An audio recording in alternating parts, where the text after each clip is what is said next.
Hi everyone, welcome to the fourth and final evening of this read-through of Charles Dickens' A Christmas Carol. For any of you who may not know me, my name is Jonathan Hansen. I'm a singer and actor based in Sacramento, California.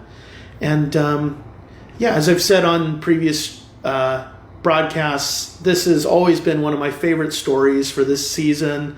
And every year I like to go back to the original text because there's just a lot of stuff in it that doesn't make it into the adaptations.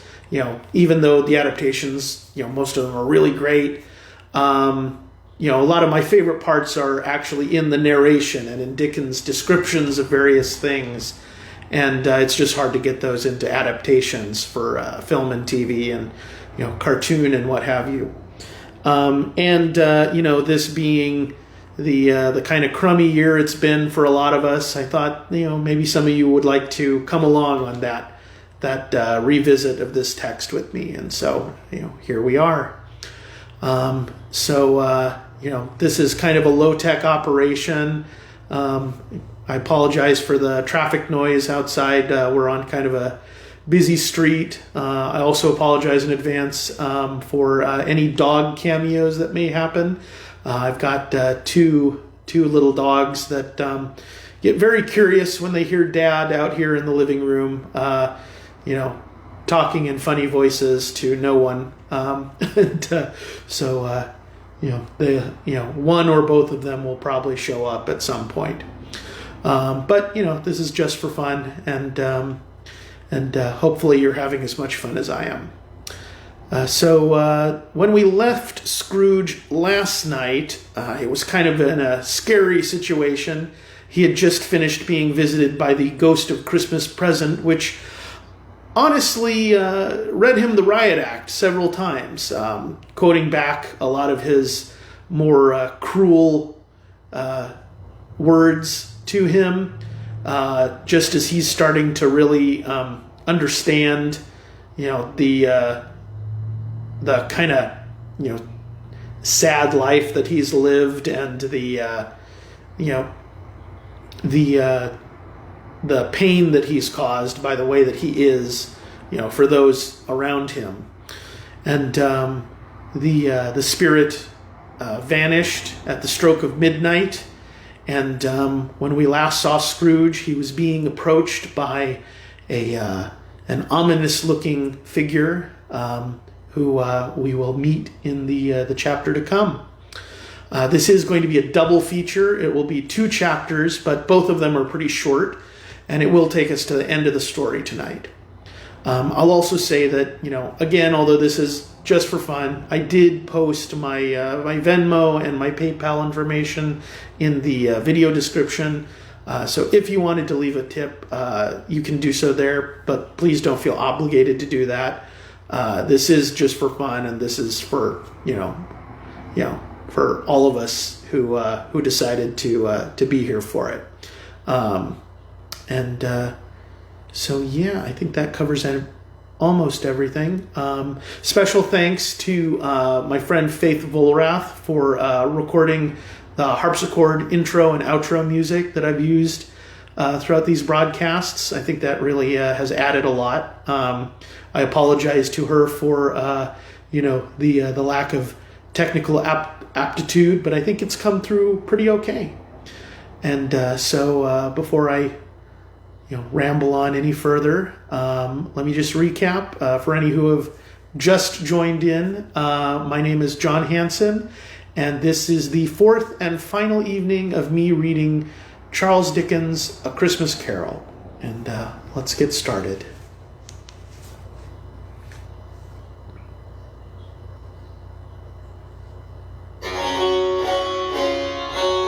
Stave IV, the last of the spirits. The phantom slowly, gravely, silently approached.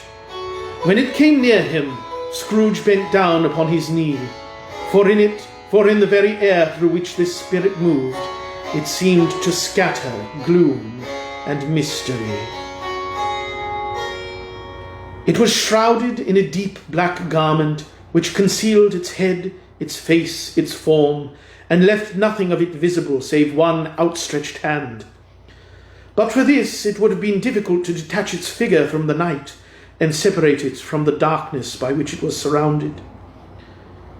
He felt that it was tall and stately when it came beside him, and that its mysterious presence filled him with a solemn dread. He knew no more, for the spirit neither spoke nor moved.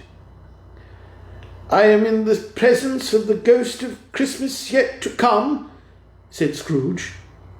The spirit answered not, but pointed onward with its hand. "You are about to show me shadows of the things that have not happened, but will happen in the time before us," Scrooge pursued. "Is that so, spirit?" The upper portion of the garment was contracted for an instant in its folds, as if the spirit had inclined its head. That was the only answer he received. Although well used to ghostly company by this time, Scrooge feared the silent shape so much that his legs trembled beneath him, and he found that he could hardly stand when he prepared to follow it. The spirit paused a moment, as observing his condition, and giving him time to recover. But Scrooge was all the worse for this. It thrilled him with a vague, uncertain horror to know that behind the dusky shroud there were ghostly eyes intently fixed upon him, while he, though he stretched his own to the utmost, could see nothing but its spectral hand and one great heap of black. "Ghost of the future," he exclaimed, "I fear you more than any spectre I have seen. But as I know your purpose is to do me good, and as I hope to live to be another man from what I was, I am prepared to bear you company, and do it with a thankful heart. Will you not speak to me?" It gave him no reply. The hand was pointed straight before them. "Lead on," said Scrooge. "Lead on, the night is waning fast, and it is precious time to me, I know. Lead on, spirit." The phantom moved away as it had come towards him. Scrooge followed in the shadow of its dress, which bore him up, he thought, and carried him along. They scarcely seemed to enter the city, for the city rather seemed to spring up about them, and encompass them of its own act. But there they were, in the heart of it, on change amongst the merchants, who hurried up and down, and jinked the money in their pockets, and conversed in groups, and looked at their watches, and trifled thoughtfully with their great gold seals, and so forth, as Scrooge had seen them often.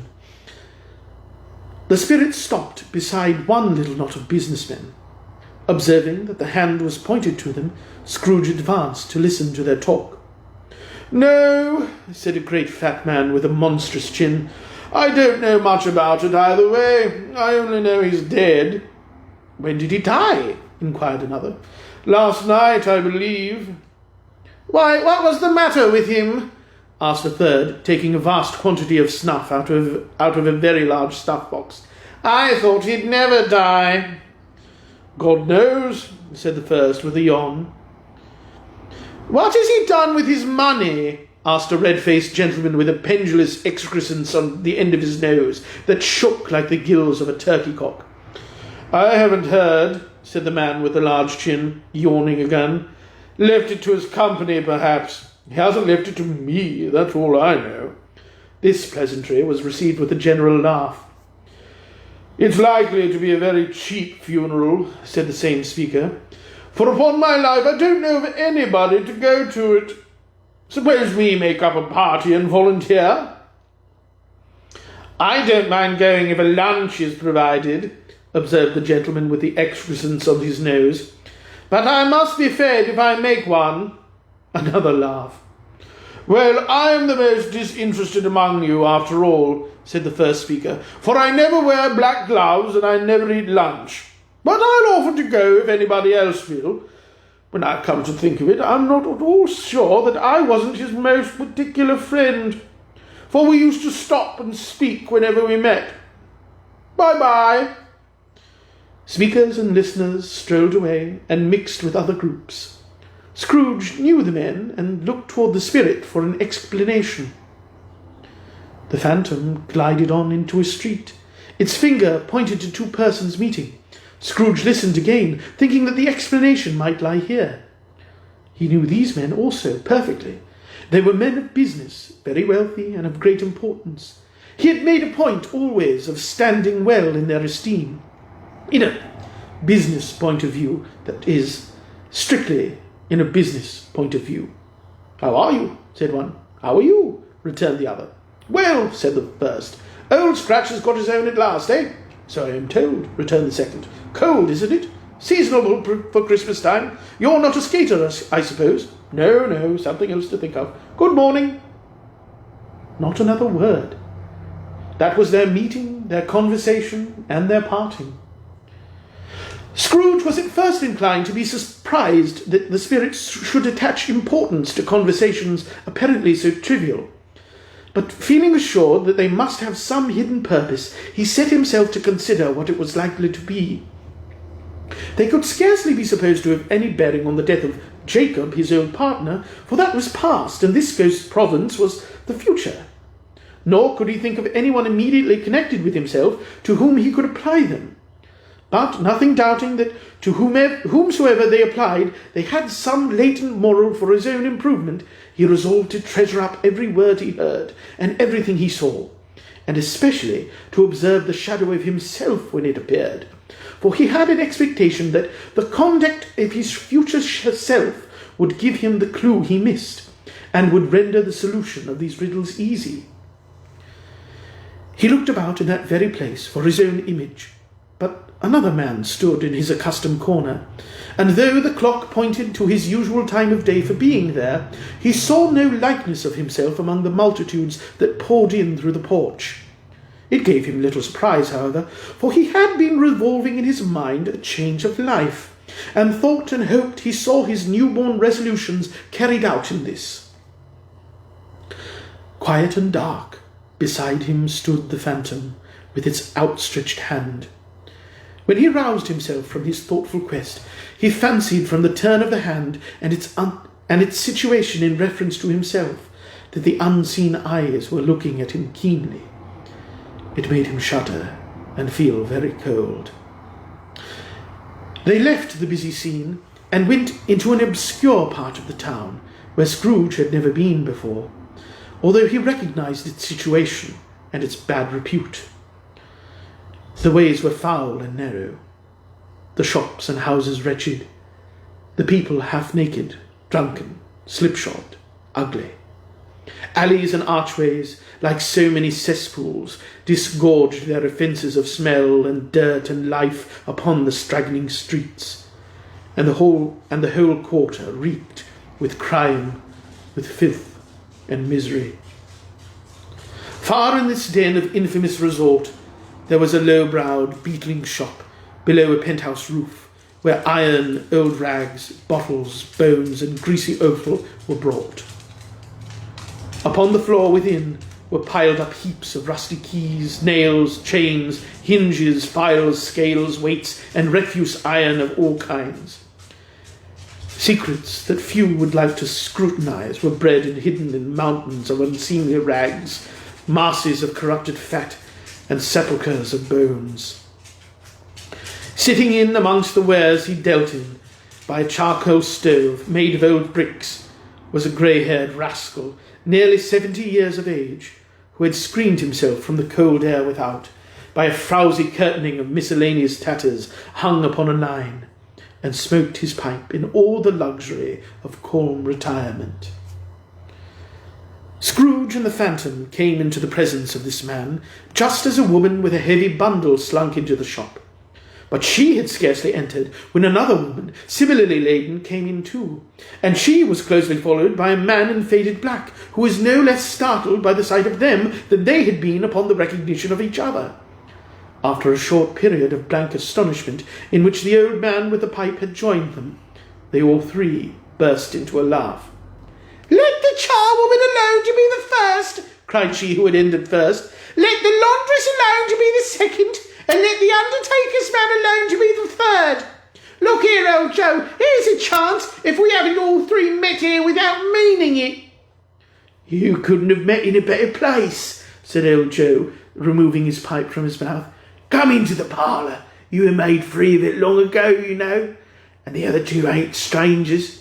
Stop till I shut the door of the shop. Oh, how it squeaks. There ain't such a rusty bit of metal in the place as its own hinges, I believe. And I'm sure there's no such old bones here as mine. We're all suitable to our calling. We're well matched. Come into the parlour. Come into the parlour. The parlour was the space behind the screen of rags. The old man raked the fire together with an old stair rod, and having trimmed his smoky lamp, for it was night, with the stem of his pipe, put it in his mouth again. While he did this, the woman who had already spoken threw her bundle on the floor and sat down in a flaunting manner on a stool, crossing her elbows on her knees and looking with a bold defiance at the other two. "What odds, then? What odds, Mrs. Gilbert?" said the woman. "Every person has a right to take care of themselves. He always did." "That's true indeed," said the laundress. "No man more so." "Why then, don't stand staring as if you was afraid, woman. Who's the wiser? We're not going to pick holes in each other's coats, I suppose." "No, indeed," said Mrs. Dilber and the man together. "We should hope not." "Very well, then," cried the woman. "That's enough. Who's the worse for the loss of a few things like these? Not a dead man, I suppose." "No, indeed," said Mrs. Dilber, laughing. "If he wanted to keep him after he was dead, a wicked old screw," pursued the woman, "why wasn't he natural in his lifetime? If he had been, he'd have had somebody to look after him when he was struck with death, instead of lying gasping out his last there alone by himself." "It's the truest word that ever was spoke," said Mrs. Dilber. "It's a judgment on him." "I wish it was a little heavier judgment," replied the woman, "as it should have been, and you may depend upon it, if I could have laid my hands on anything else. Open that bundle, old Joe, and let me know the value of it. Speak out plain. I'm not afraid to be the first, nor afraid for them to see it. We knew pretty well what we were that we were helping ourselves before we met here, I believe. It's no sin. Open the bundle, Joe." But the gallantry of her friends would not allow of this, and the man in faded black, mounting the breech first, produced his blunder. It was not extensive. A seal or two, a pencil case, a pair of sleeve buttons, and a brooch of no great value were all. They were severally examined and appraised by old Joe, who chalked up the sums he was disposed to give for each upon the wall, and added them up into a total when he found there was nothing more to come. "That's your account," said Joe. "Now I wouldn't give another sixpence if I was to be boiled for not doing it. Who's next?" Mrs. Dilber was next. Sheets and towels, a little wearing apparel, 2 old-fashioned silver teaspoons, a pair of sugar tongs, and a few boots. Her account was stated on the wall in the same manner. "I always give too much to ladies. It's a weakness of mine, and that's the way I ruin myself," said old Joe. "That's your account. If you asked me for another penny and made it an open question, I'd repent of being so liberal and knock off half a crown." "And now undo my bundle, Joe," said the first woman. Joe went down on his knees for the greater convenience of opening it, and having unfastened a great many knots, dragged out a large and heavy roll of some dark stuff. "What do you call this?" said Joe. "Bed curtains." "Ah," returned the woman, laughing and leaning forward on her crossed arms. "Bed curtains." "You don't mean to say you took 'em down, rings and all, with him lying there?" said Joe. "Yes, I do," replied the woman. "Why not?" "You were born to make your fortune," said Joe, "and you'll certainly do it." "I certainly shan't hold my hand when I can get anything in it by reaching it out for the sake of such a man as he was, I promise you, Joe," returned the woman coolly. "Don't drop that oil upon the blankets now." "His blankets?" asked Joe. "Whose else do you think?" replied the woman. "He isn't likely to take cold without them, I dare say." "I hope he didn't die of anything catching, eh?" said old Joe, stopping in his work and looking up. "Don't you be afraid of that," returned the woman. "I ain't so fond of his company that I'd loiter about him for such things if he did. Oh, you may look through that shirt till your eyes ache, but you won't find a hole in it, nor a threadbare place. It's the best he had, and a fine one too. They'd have wasted it if it hadn't been for me." "What do you call wasting of it?" asked old Joe. "Putting it on him to be buried in, to be sure," replied the woman with a laugh. "Somebody was fool enough to do it, but I took it off again. If calico ain't good enough for such a purpose, it ain't good enough for anything. It's quite as becoming to the body. He can't look uglier than he did in that one." Scrooge listened to this dialogue in horror. As they sat grouped about their spoil in the scanty light afforded by the old man's lamp, he viewed them with a detestation and disgust which could hardly have been greater, though they had been obscene demons, marketing the corpse itself. "Ha ha!" laughed the same woman, when old Joe, producing a flannel bag with money in it, told out their several gains upon the ground. "This is the end of it, you see. He frightened everyone away from him when he was alive, to profit us when he was dead. Ha ha ha!" "Spirit," said Scrooge, shuddering from head to foot. I see. The case of this unhappy man might be my own. My life tends that way now. Merciful heaven, what is this?" He recoiled in terror, for the scene had changed, and now he almost touched a bed, a bare, uncurtained bed, on which, beneath a ragged sheet, there lay a something covered up, which, though it was dumb, announced itself in awful language. The room was very dark, too dark to be observed with any accuracy, though Scrooge glanced round it in obedience to a secret impulse, anxious to know what kind of room it was. A pale light, rising the outer air, fell straight upon the bed, and on it, plundered and bereft, unwatched, unwept, uncared for, was the body of this man. Scrooge glanced towards the phantom. Its steady hand was pointed to the head. The cover was so carelessly adjusted that the slightest raising of it, the motion of a finger upon Scrooge's part, would have disclosed the face. He thought of it, felt how easily it would be to do, and longed to do it, but had no more power to withdraw the veil than to dismiss the spectre at his side. O cold, cold, rigid, dreadful death, set up thine altar here, and dress it with such terrors as thou hast at thy command, for this is thy dominion. But of the loved, revered, and honoured head, thou canst not turn one hair to thy dread purposes, or make one feature odious. It is not that the hand is heavy and will fall down when released. It is not that the heart and pulse are still, but that the hand was open, generous, and true, the heart brave, warm, and tender, and the pulse a man's. Strike, shadow, strike, and see his good deeds springing from the wound to sow the world with life immortal. No voice pronounced these words in Scrooge's ears, and yet he heard them when he looked upon the bed. He thought, if this man could be raised up now, what would be his foremost thoughts? Avarice, hard-dealing, griping cares. They have brought him to a rich end, truly. He lay in the dark, empty house, with not a man, a woman, or a child to say that he was kind to me in this or that, and for the memory of one kind word, I will be kind to him. A cat was tearing at the door, and there was a sound of gnawing rats beneath the hearthstone.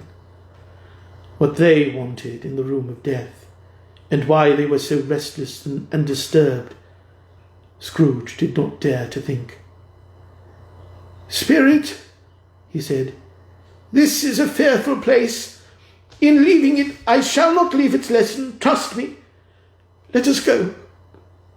Still the ghost pointed with an unmoved finger to the head. "I understand you," Scrooge returned, "and I would do it if I could.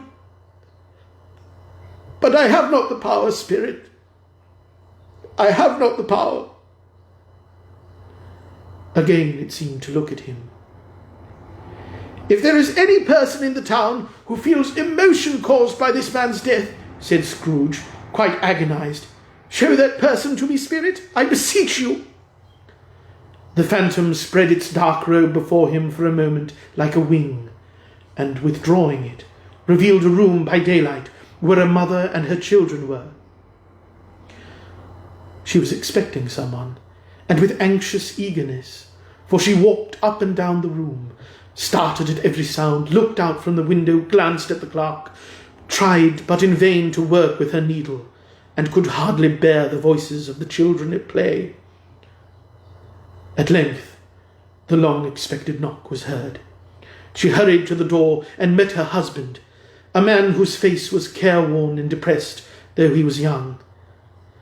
There was a remarkable expression in it now, a kind of serious delight of which he felt ashamed and which he struggled to repress.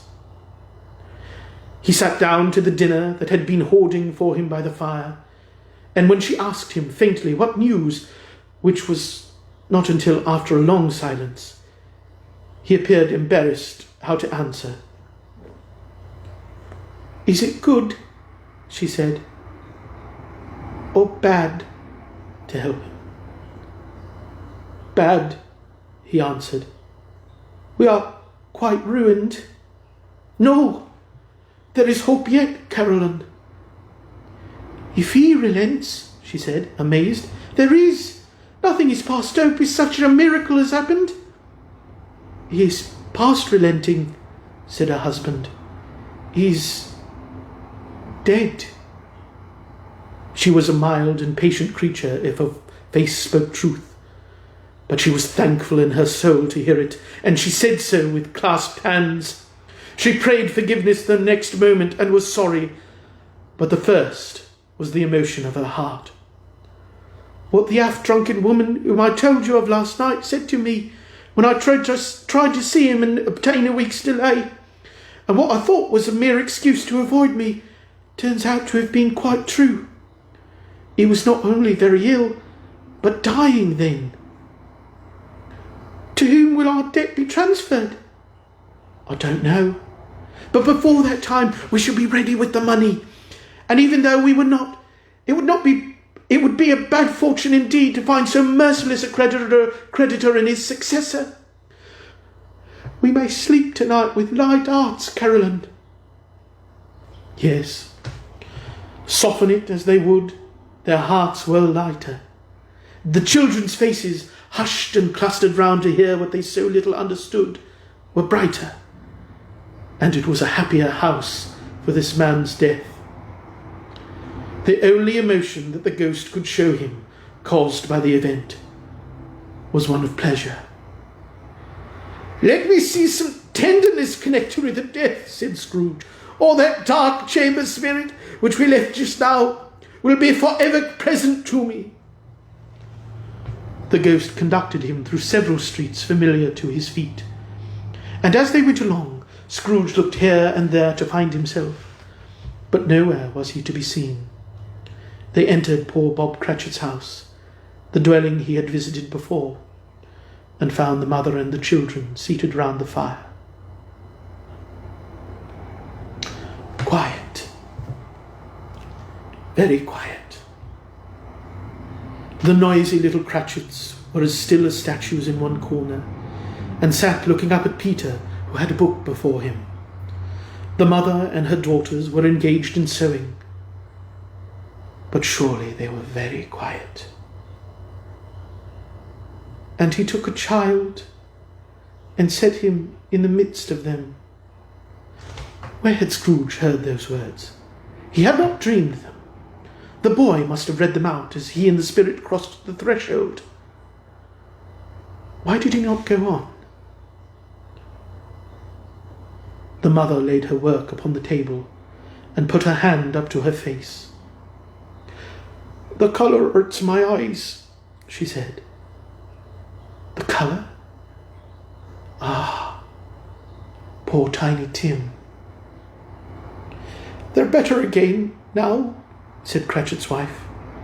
"It makes them weep by candlelight, and I wouldn't show weak eyes to your father when he comes home for the world. It must be near his time." "Past it, rather," Peter answered, shutting up his book. "But I think he has walked a little slower than he used these last few evenings, Mother." They were very quiet again. At last she said, and in a steady, cheerful voice that only faltered once, I have known him walk with Tiny Tim upon his shoulder, very fast indeed." "And so have I," cried Peter. "Often." "And so have I," exclaimed another. So had all. "But he was very light to carry," she resumed, intent upon her work, "and his father loved him so that it was no trouble. And there is your father at the door." She hurried out to meet him, and little Bob and his comforter, he had need of it, poor fellow, came in.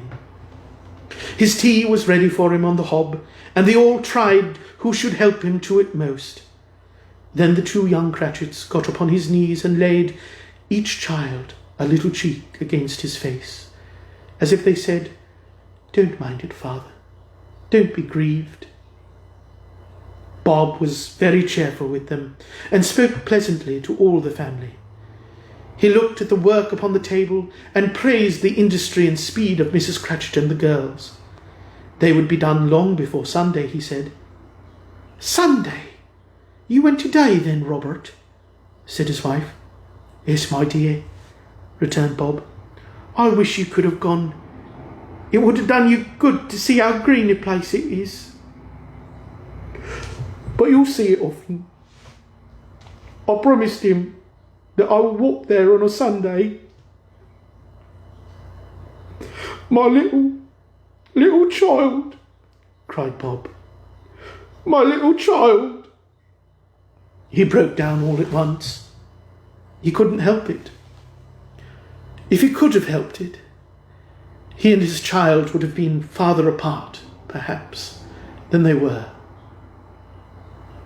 He left the room and went upstairs into the room above, which was lighted cheerfully and hung with Christmas. There was a chair set close beside the child, and there were signs of someone having been there lately. Poor Bob sat down in it, and when he had thought a little and composed himself, he kissed the little face. He was reconciled to what had happened, and went down again, quite happy. They drew about the fire and talked, the girls and mother working still. Bob told them of the extraordinary kindness of Mr. Scrooge's nephew, whom he had scarcely seen but once, and who, meeting him in the street that day, and seeing that he looked just a little down, you know, said Bob, inquired what had happened to distress him. "On which," said Bob, "for he is the pleasantest spoken gentleman you ever heard, I told him, 'I am heartily sorry for it, Mr. Cratchit,' he said, 'and heartily sorry for your good wife. By the by, how he never knew that, I don't know.'" "Knew what, my dear?" "Why, that you were a good wife," replied Bob. "Everybody knows that," said Peter. "Very well observed, my boy," cried Bob. "I hope they do. Heartily sorry," he said, "for your good wife. If I can be of service to you in any way," he said, giving me his card, "that's where I live. Pray, come to me." "No, it wasn't," cried Bob, "for the sake of anything he might be able to do for us, so much as for his kind way, that this was quite delightful. It really seemed as if he had known our Tiny Tim, and felt with us." "I'm sure he's a good soul," said Mrs. Cratchit. "You would be surer of it, my dear," returned Bob, "if you saw and spoke to him. I shouldn't be at all surprised, mark what I say, if he got Peter a better situation." "Only hear that, Peter," said Mrs. Cratchit.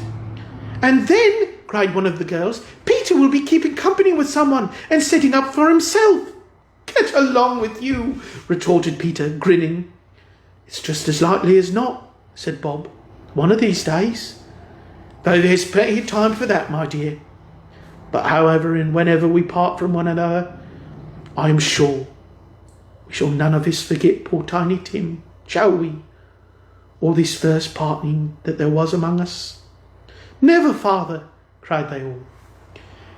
And I know, said Bob, I know, my dears, that when we recollect how patient and how mild he was, although he was a little child, we shall not quarrel easily among ourselves and forget poor Tiny Tim in doing it. No, never, father, they all cried again.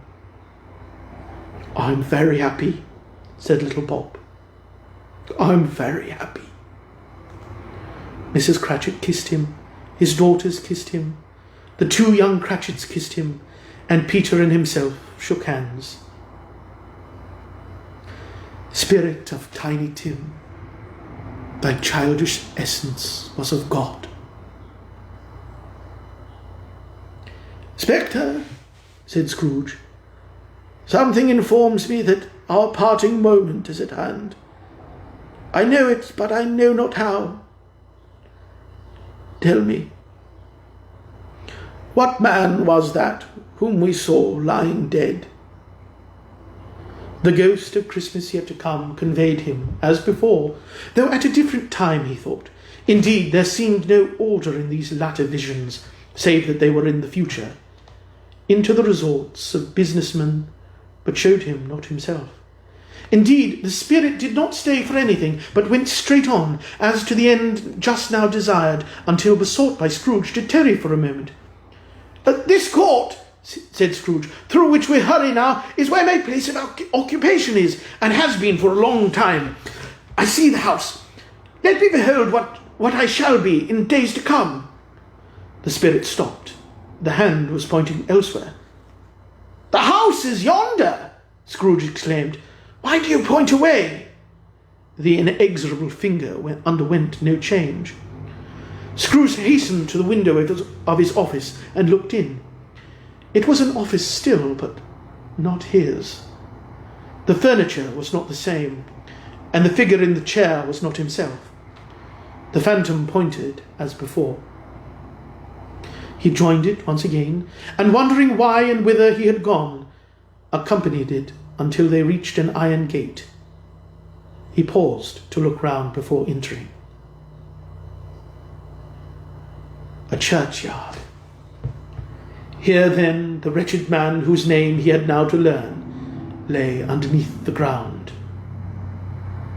It was a worthy place, walled in by houses, overrun by grass and weeds, the growth of vegetation's death, not life, choked up with too much burying, fat with repleted appetite.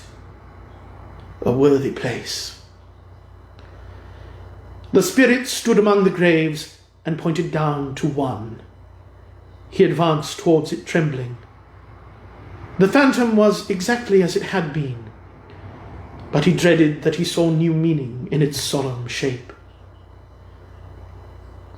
Before I draw nearer to that stone to which you point, said Scrooge, answer me one question. Are these the shadows of the things that will be, or are they shadows of things that may be only? Still the ghost pointed downward to the grave by which it stood. Men's courses will foreshadow certain ends to which, if persevered in, they must lead, said Scrooge. But if the courses be departed from, the ends will change. Say it is thus with what you show me. The spirit was immovable as ever.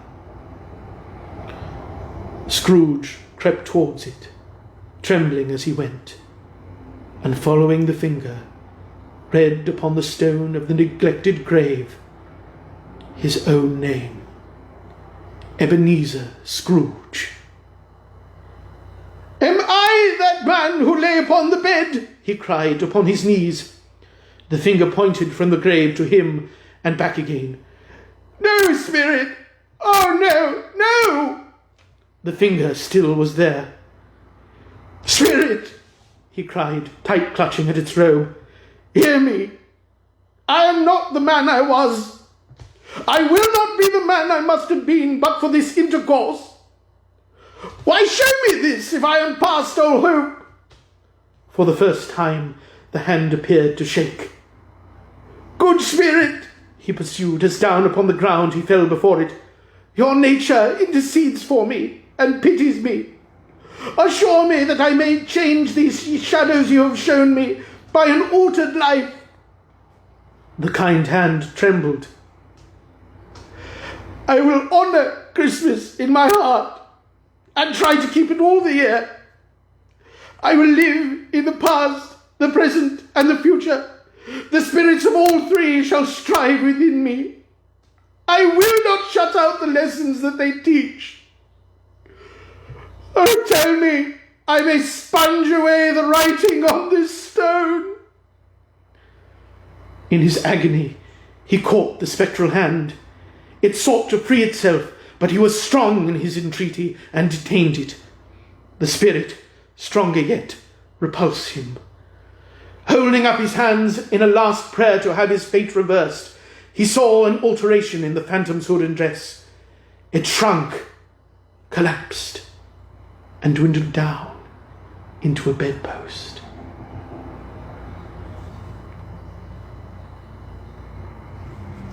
Stave V. The end of it. Yes, and the bedpost was his own. The bed was his own. The room was his own. Best and happiest of all, the time before him was his own to make amends in. "I will live in the past, the present, and the future," Scrooge repeated as he scrambled out of bed. "The spirits of all three shall strive within me. Oh, Jacob Marley, heaven and the Christmas time be praised for this. I say it on my knees, oh Jacob, on my knees."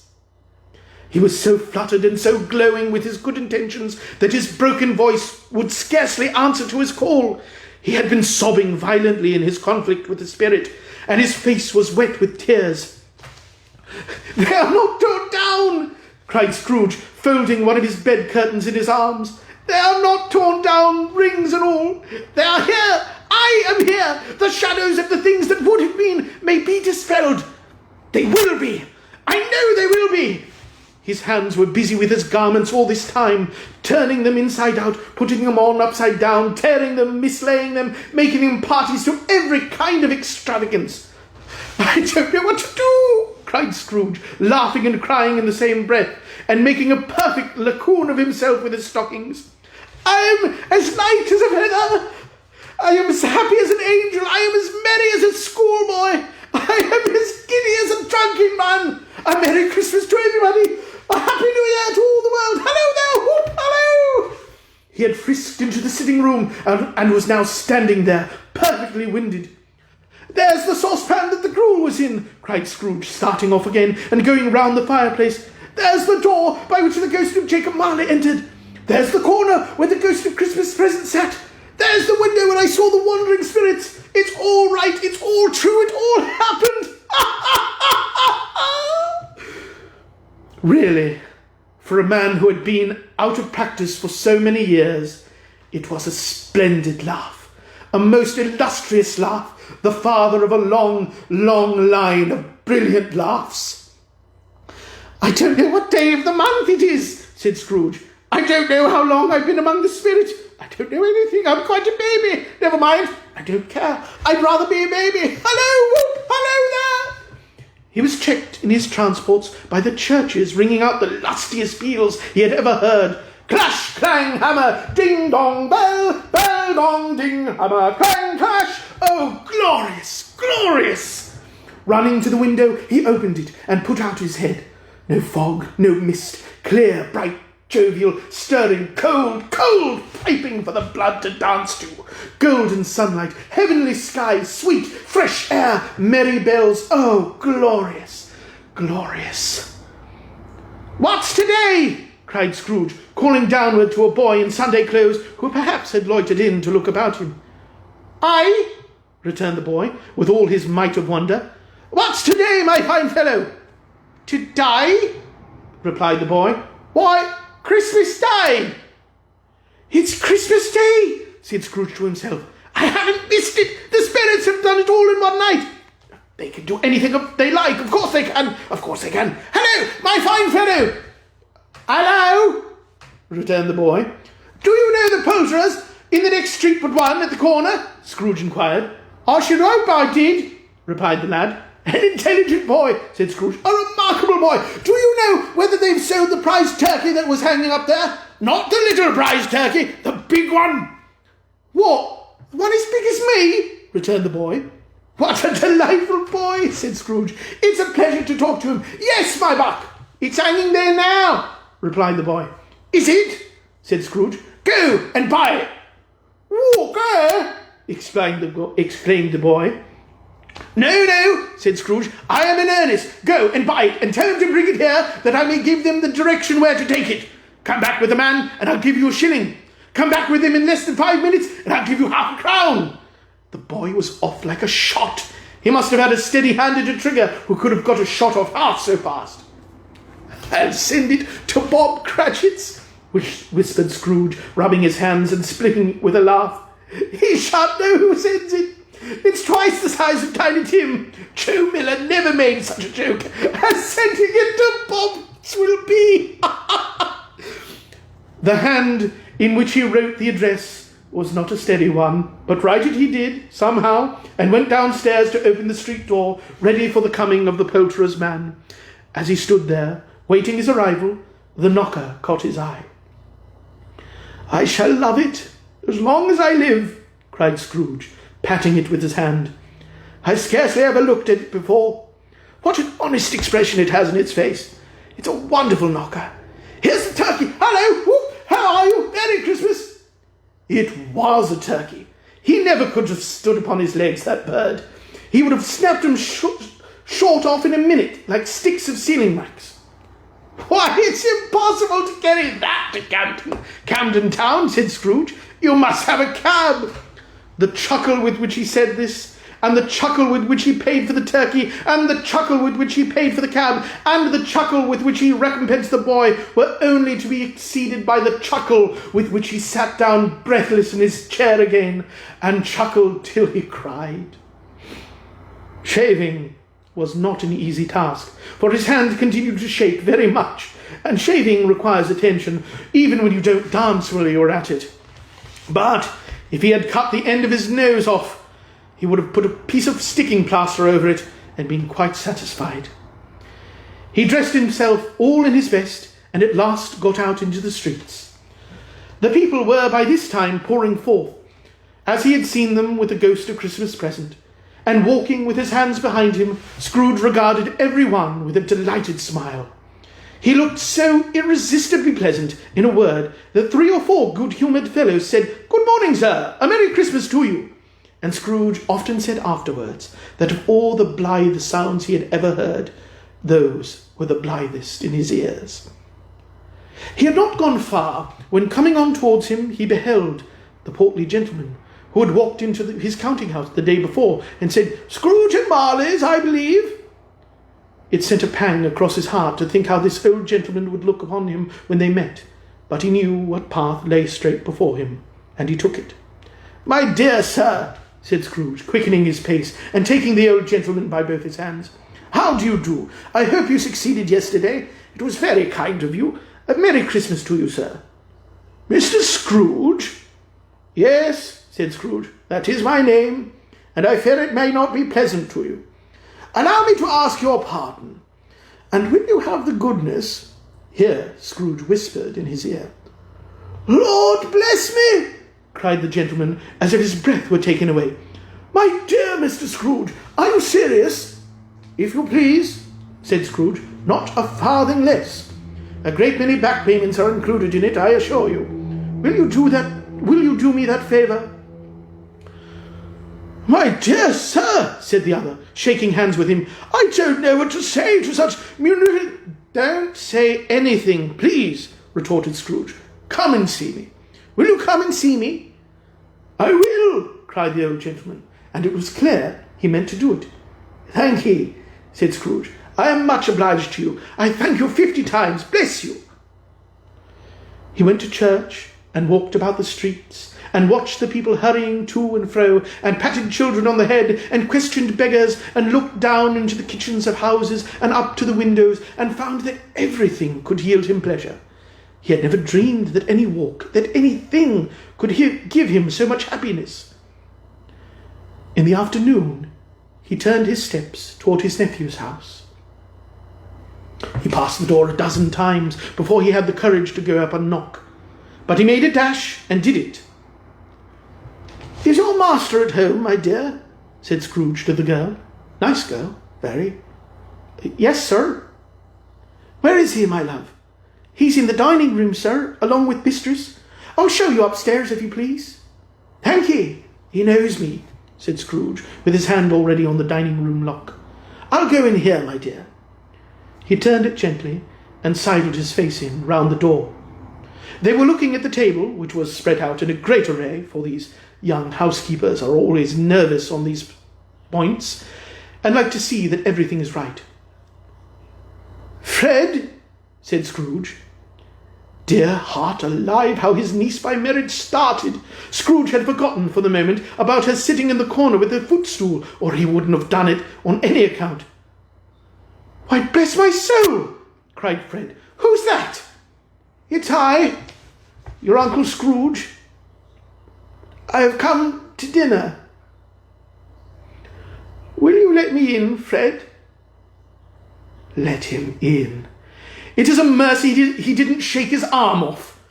He was at home in 5 minutes. Nothing could be heartier. His niece looked just the same.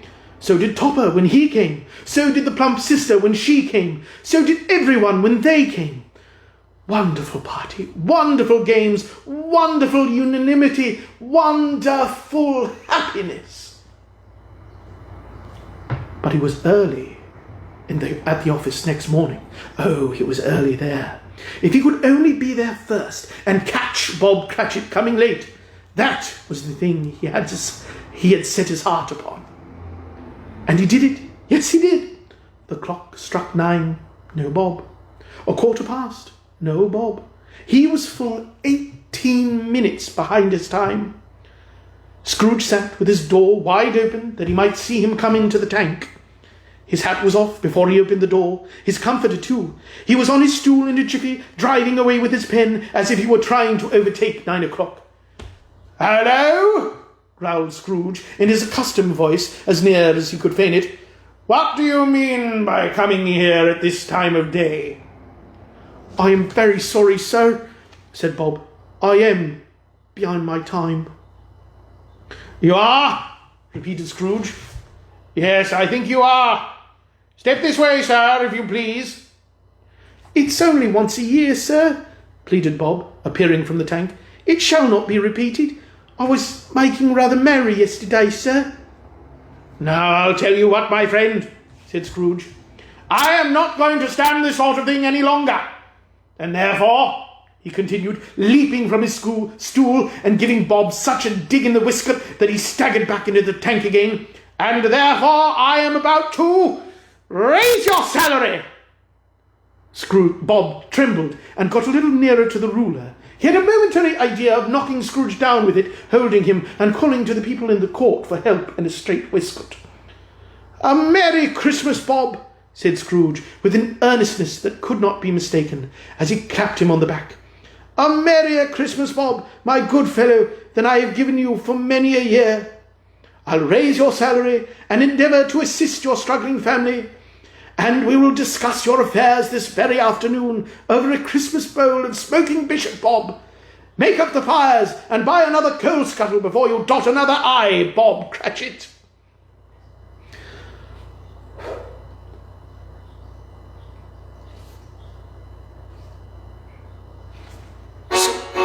Scrooge was better than his word. He did it all and infinitely more. And to Tiny Tim, who did not die, he was a second father. He became as good a friend, as good a master, and as good a man as the good old city knew, or any other good old city, town, or borough in the good old world. Some people laughed to see the alteration in him, but he let them laugh, and little heeded them. For he was wise enough to know that nothing ever happened on this globe for good, at which some people did not have their fill of laughter in the outset. And knowing that such as these would be blind anyway, he thought it quite as well that they should wrinkle up their eyes and grins as have the malady in less attractive forms. His own heart laughed, and that was quite enough for him. He had no further intercourse with spirits, but lived upon the total abstinence principle ever afterwards. And it was always said of him that he knew how to keep Christmas well, if any man alive possessed the knowledge.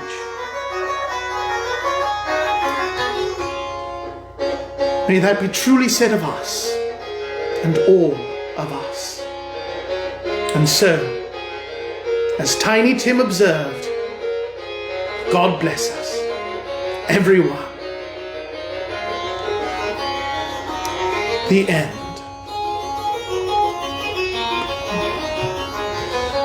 Thanks so much to all of you who joined me for this project. This has been a lot of fun over these 4 nights, and I really hope that you had a lot of fun too, listening to this story. It's a great story, and just, you know, some of the great, wordsmithing, ever done, I think, around the subject of Christmas. I hope you all got something out of it, especially in, a hard year like this. There were a couple of moments, especially last night, that snuck up on me. I'd forgotten about them in the text, and you might have noticed them too. Felt very, very related to our current situation. Anyway, don't want to ramble on and on. So I'll just say thank you again. Thanks to Faithful Wrath for the music. Thank you all for joining me. I did mention in the description, if any of you are interested in maybe making this kind of a thing, semi-regular in any way, let me know about it. I kind of have some semblance of an idea of how to set this kind of thing up now. So, wouldn't be that much of a problem to, read you some more bedtime stories here and there in the future. They just have to be, public domain, so we don't get pulled down. But, I hope you all enjoyed. Thank you for joining me, and Merry Christmas, Happy Holidays to all of you, and I hope to see you all soon in person once that's a safe thing to do again. And until then, good night, thanks, and have a great rest of your evening. Thanks.